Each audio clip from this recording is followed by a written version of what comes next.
Imagine the perspective that you would have on caffeine if you went almost your entire childhood and young adult life never touching caffeine, then going to start drinking coffee and caffeine through college, and then giving it up for several months or years at a time, and then going back and really taking a deep look into what are the pros and cons and how do I feel with caffeine, how do I feel after? Well, that's exactly how it was for me. I was describing my experience. And so in this video, I want to talk about why I initially started drinking caffeine, why I've stopped in the past, why I've now gone back, and why I think I will stay as a caffeine user, coffee drinker, etc.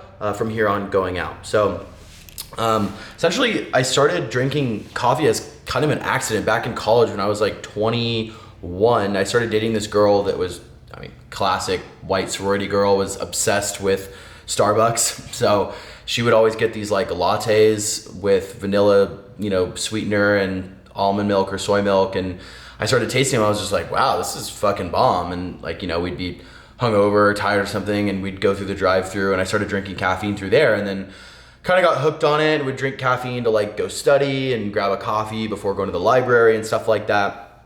And then at some point I was kind of just like, I've always felt this way about drugs of any kind, that I never want to be dependent. I never want to be physically dependent. I never want to be mentally or psychologically addicted or dependent on anything at all, no matter how bad or how harmless, including caffeine. So I get to this point where I'm like, man, I'm kind of like hooked on this stuff. I don't know if I like that. I don't want to be getting headaches when I don't have a coffee or something like that. So I gave it up. I gave it up for a while. And what's interesting about caffeine is when you give it up, it really sucks for like 2 to 4 weeks. As your body's kind of like going through a little bit of withdrawals, and your body's just like, whoa, like what is going on here? Why are we not like having this caffeine anymore? But then you go back to normal. And most caffeine drinkers never even realize that this realm exists at all. They always think like, oh man, if I don't have coffee for a few days, like I'm messed up, I'm this and that, blah, blah, blah. But it really does go back to normal. Your natural energy levels go back to baseline and increase. Your sleep oftentimes improves. And there's all these other things that are actually really good, really positive with not being a caffeine drinker. Like, there's nothing better really to me, that feeling of getting a good night's sleep, waking up, not having to be dependent or reach for a coffee or reach for an energy drink or something like that, and then have like natural sustained energy all throughout the day. So I've gone on long periods of time, 3 months, 6 months, where I haven't had any caffeine, and I love it. It's a vibe. It feels so good. Now, I say all that, but ultimately I've gone back to caffeine. Now I've gone back in the past, given it up again, gone back now. And ultimately, I feel like I just like it better, to be honest. Like you are more locked in for work and productivity stuff. You are more locked in. You have that energy. Like if you don't get a good night's sleep, or maybe everything else in your health and your life isn't fully dialed, it's nice because it can provide you with that focus and that energy that you need. Not to mention like when you're really in those difficult periods where you're either like really burnt out, really tired, or something's really whack with your energy, it's nice to kind of have that tool to use as a resource to kind of get you back in the game. So I really like that. I also really like how it suppresses your appetite. A lot of times what I'm doing is I'm cutting, I'm trying to get more lean or shredded or whatever. And naturally I have such a large appetite. Like I just want to eat fucking everything and go crazy. And I don't want to do that all the time. That's not good for like my specific fitness goals. So it's nice to drink caffeine and then not want to really eat, or to intermittent fast or whatever, and be able to kind of control how much I'm eating a little bit better.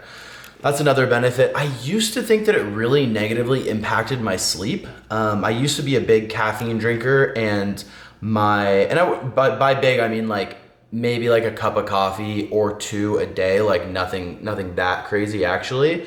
But I was tracking my sleep with an Oura Ring, the fitness tracker, and I would see that I would have like no REM sleep. I'd have like 20 to 30 minutes max of REM sleep every single night, and you're supposed to get closer to 2 hours. And so I thought that was kind of the culprit. But since coming back to caffeine recently, I've tracked my sleep, and although it may be like a little bit worse, and definitely how long it takes me to actually fall asleep is longer. Ultimately, I don't think I'm sleeping all that worse. And when I like take an honest look at my productivity and my energy levels of just like sleeping really well, like having natural energy, no caffeine throughout the day, versus like maybe sleeping slightly not as good, but then having that caffeine the next day, I feel like it's just better. Honestly, it's more stable. Plus, here's another interesting thing that happened to me when I reintroduced caffeine recently was I bought some pre-workout. Shout out Gorilla Mind pre-workout. I'm not sponsored by them or anything. Wish I was, maybe someday. And I would take it and I would get this crazy, like almost like high, honestly, from it that I was like not really used to or hadn't experienced in a long time. Maybe it's because I hadn't taken caffeine in a long time. That was probably part of it. Maybe the other thing is I was never really a big pre-workout guy. So sometimes with the like nootropics and just the little things that are in there, the concoction, it can just make you feel like really good. Like I would literally take a half a scoop of pre-workout and then I'd be like jamming, like absolutely jamming to my tunes before going to the gym. I'd be like hopping up and down, bouncing in my kitchen like, yo, like why do I feel like I could just send a rave right now or something? I'm like so hype, put me in like such a dialed mood to go work out. And I mean, that's another thing. If you've been following me or you can tell in any way, fitness is a big part of my life, and cranking some pre-workout before the gym is like, the performance benefits you get are just really fucking nice. And nobody wants to go get a hard workout in when you just don't have the energy, you're tired, you're yawning in between sets. Like it's just